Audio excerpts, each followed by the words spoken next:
Yes, we had mistakes and we didn't play fundamental baseball.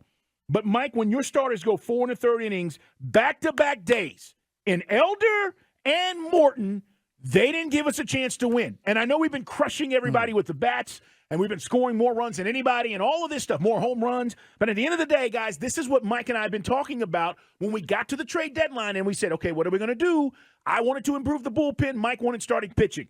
Guess what? If these guys don't get better, we are going to be in trouble. And let's not sugarcoat this, Mike, because the Cubs are a good team. Yeah, I mean, it was great to see Max Fried on Friday. I mean, looking effortless, like it was midseason form. You never know he was coming off a couple of rehab starts and missing half the season.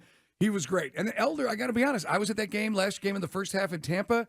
He wobbled in his first start after, then he had a good one. So he's not been good 3 of his last 4, and that's a concern. And he's always around the plate, so it's like he's not going to overpower people.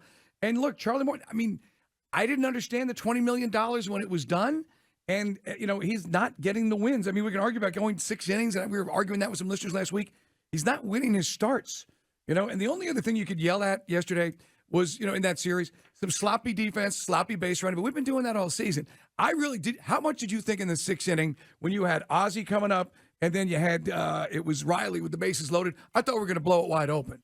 And then they both get struck out. And that just kind of took all the wind out of the sails. But Charlie Morton is not giving your team an opportunity to win, and he squanders a 2-run lead because, of course, Matt Olson hits a moonshot to right. Morton, that is, 4 hits, 5 runs.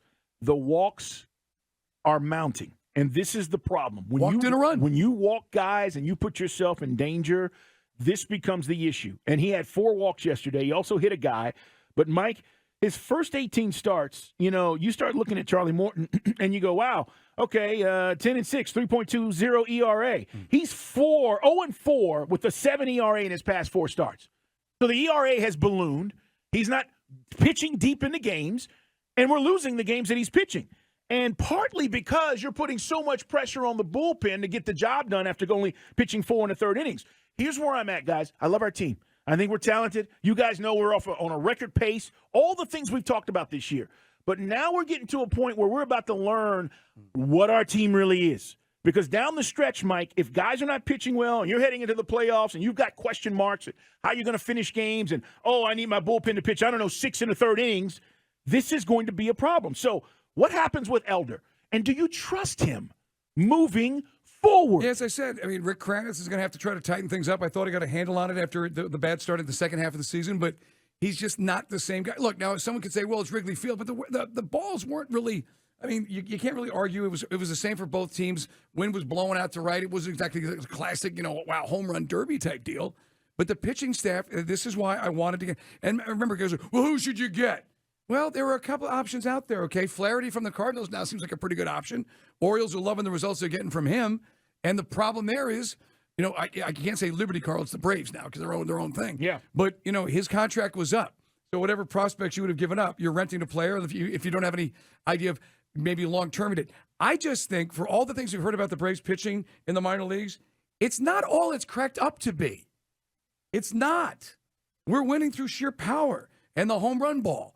And that's why I was ranting. That's why you guys, I said, keep all your receipts. All you guys who feel that Wright's going to come back and be fine, let's hope he better be. But that's why we needed pitching at the trade deadline. So right now, I don't trust Elder. I know he was an all-star, but it's after the all-star break that matters. What are you doing in the second half? 7.71 ERA in his past 5 starts. Not good. 404-726-0929. It's our Solomon Brothers Diamond text line. Turtle, let's put a poll up and let people ask, or let people vote, should I say, on who they're trusting right now. The only guy I trust, let's be honest, you guys want to say it? Strider. Yeah. That's it. In this starting rotation, and he starts tonight, he's 12-3. He strikes people out. He gets you at least to 6 innings. I don't care about those guys who are saying, well, he only pitches in 6 innings. That's a quality start in baseball, okay? If you don't know anything about a quality start, look it up. That's a quality start. He's giving you a chance to win. Outside of that, Mike, right now, Elder, no. Morton, no. Who else is in this rotation? Smith Sharp, no. Yeah. Who else is out there? Yeah, and then think about the guys. Chirino, Yanni Chirino. He gave you a decent start here in Atlanta before they went on this long road trip. The Pirates, hopefully you'll handle your business against Pirates. But this is why. And I think Braves fans, not all, some Braves fans would argue with you and I, Carl. They look at we're up by 10 games. We got 70 wins. There's more to it. And playoff, I mean, you guys should know from 2020 and 2022 that the playoffs are a hell of a lot different than the regular season. And the bullpen in 21 saved your butt. The night shift was the difference maker in that postseason against the Dodgers and Astros. Here's the other thing. And Arcia's been great all year. What are you doing, Arcia? What are you doing? You get doubled off of first base on a fly out to center to end the inning on a double play? I mean, those blunders can't happen. And then, Acuna, I love him. Thrown out, trying to, get to home and score on a single from Ozzie when the next guy up, Olsen, followed with the single that should have scored 2 runs. Mike, those fundamental things kill you in the playoffs. So, I don't know. Defensive mistakes, base running blunders, and, oh, by the way, 2 days in a row your pitching stunk. Yeah. They weren't really chasing anything. So we can talk about, hey, we're going to be in the World Series, and this is going to be easy, and we're going to win it. It's not going to be easy. And some guys are going to have to step up. And as good as Elder was in the first half, he was amazing. 7-1, 2.45 ERA. All-star. Second half, not so much. And this is when I need these guys to be great. I need to feel good, Mike, when we get into September, we go, woohoo, look at our rotation, man. We're good to go. I'm not worried about anything because I know our bats are going to crush it. I do not feel that way. Nope. And this is why, guys, I mean, if you go back to the conversation we were having before the All-Star break and then before the trade deadline, it's a fool's paradise if you think this pitching is going to hold up. And I get it. Some folks are hard to convince about this because they just look at the ERA. Well, if they keep this up, they're no longer going to be a top 10 ERA team in the majors, okay? And by the way, you can manipulate the stats any way you want. Are they passing the eye test? Elder's not passing the eye test. Morton is not passing the eye test. Now the Braves, they contributed to this weekend some shabby base running. Olsen's good for one really bad play in the field about every 3 days, but he makes up for it by just maybe winning the RBI and home run battle this year, right? Yeah. But we got to score home runs. And again, Morton was infuriatingly, annoyingly aggravating as a Braves fan because he could locate the 97-mile fastball. But, I mean, Carl, walking in the base as a guy of his caliber, that can't happen.